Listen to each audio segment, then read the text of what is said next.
এটি একটি ছোট্ট গ্রাম। এখানে বেড়ে উঠেছে আমাদের গল্পের নায়ক। দারিদ্র ছিল তার নিত্য সঙ্গী, কিন্তু তার স্বপ্নের আলো কখনো নিভে যায়নি।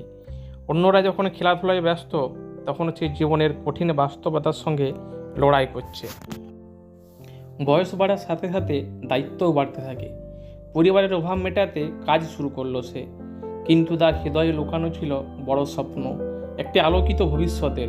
অনেকেই বলেছিল তোমার পক্ষে সম্ভব নয়, কিন্তু সে শুনেনি।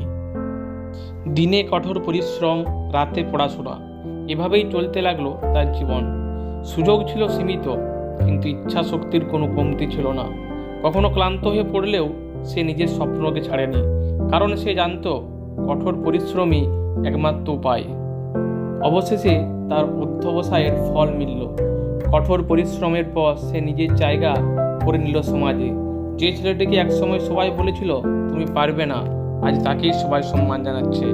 এটি প্রমাণ করে যে সত্যিকারের ইচ্ছা শক্তি থাকলে অসম্ভব কিছুই নয়।